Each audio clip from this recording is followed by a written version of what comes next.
तो सुर्खियों के बाद में एक बड़ी खबर से करते हैं शुरुआत। मौजूदा 17वीं लोकसभा के लिहाज से देखा जाए तो संसद के आखिरी सत्र की आज से शुरुआत हुई। बजट सत्र के पहले दिन आज राष्ट्रपति द्रौपदी मुर्मू ने दोनों सदनों के संयुक्त सत्र को आज संबोधित किया तो केंद्र सरकार के कामों का खाका भी पेश किया।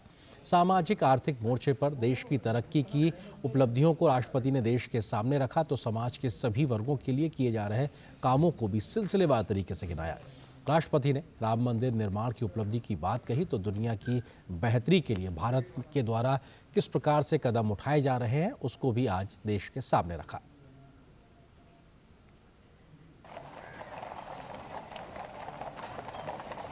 17वीं लोकसभा का आखिरी संसद सत्र यानी अंतरिम बजट सत्र की शुरुआत राष्ट्रपति द्रौपदी मुर्मू के अभिभाषण से हुई। राष्ट्रपति द्रौपदी मुर्मू राष्ट्रपति भवन से नई संसद भवन तक ऐतिहासिक बग्घी से पहुंची। राष्ट्रपति द्वारा बजट सत्र के लिए इस ऐतिहासिक बग्घी का उपयोग एक लंबे अरसे के बाद किया गया है। राष्ट्रपति मुर्मू ने बजट सत्र 2024 के लिए संसद के दोनों सदनों के संयुक्त बैठक को संबोधित करते हुए कहा कि 17वीं लोकसभा में कई ऐतिहासिक विधेयकों को संसद से पारित कर कानून बनाया गया जिनका समाज में अभूतपूर्व प्रभाव पड़ा है। बीते दशक में मेरी सरकार ने सुशासन और पारदर्शिता को हर व्यवस्था का मुख्य आधार बनाया है। इसी का परिणाम है कि हम बड़ी आर्थिक सुधारों के साक्षी बने हैं।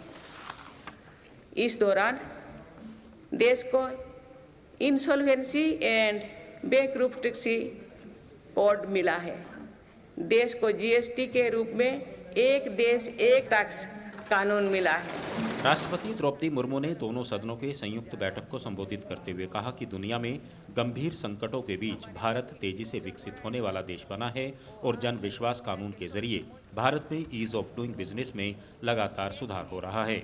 ईज ऑफ डूइंग बिजनेस में लगातार सुधार हो रहा है। बीते कुछ वर्षों में 40,000 से ज़्यादा कंप्लायंस को हटाया जा या सरल किया गया है। कंपनीज एक्ट तथा लिमिटेड लायबिलिटी पार्टनरशिप एक्ट में 63 प्रावधानों को अपराध की सूची में बाहर किया गया है। राष्ट्रपति ने कहा कि पर्यटन के क्षेत्र में वृद्धि का कारण विश्व में भारत की बढ़ती साख है। अंडमान और लक्षद्वीप में पर्यटकों की संख्या में अभूतपूर्व वृद्धि हुई है और अयोध्या धाम में प्राण प्रतिष्ठा के 5 दिनों में ही 13 लाख श्रद्धालुओं ने दर्शन कर लिए हैं। पर्यटन के क्षेत्र में जो वृद्धि हो रही है इसका कारण भारत की बढ़ती साख है। निकोबार और लक्षद्वीप को लेकर उत्साह चरम पर है। मेरी सरकार ने देश भर में तीर्थ और ऐतिहासिक स्थलों के विकास पर बल दिया है। बीते एक वर्ष में 8.5 करोड़ लोग काशी गए हैं। 5 करोड़ से अधिक लोगों ने महाकाल के दर्शन किए हैं। 19 लाख से अधिक लोगों ने केदार धाम की यात्रा की है। अयोध्या धाम में ही प्राण प्रतिष्ठा के बाद 5 दिनों में ही 13 लाख श्रद्धालु दर्शन कर चुके हैं। राष्ट्रपति द्रौपदी मुर्मू ने कहा कि कृषि को लाभकारी बनाने के लिए भारत सरकार काफी प्रयास कर रही है। सरकार का प्रयास है कि खेती में लागत कम और लाभ ज्यादा हो। 10 करोड़ छोटे किसानों को भी देश की कृषि नीति और योजना में प्रमुखता दी गई है।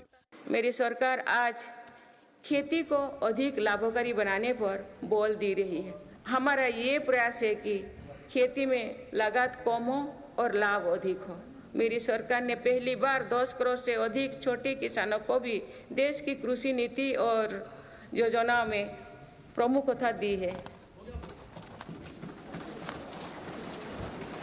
पीएम किसान सम्मान निधि के तहत अब तक 2,80,000 करोड़ रुपया किसानों को मिल चुके हैं।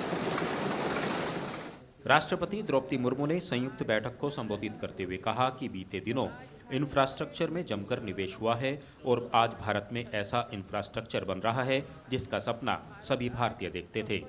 अनुज यादव, शैलेंद्र मिश्रा के साथ ऋषि कुमार, डीडी न्यूज, दिल्ली।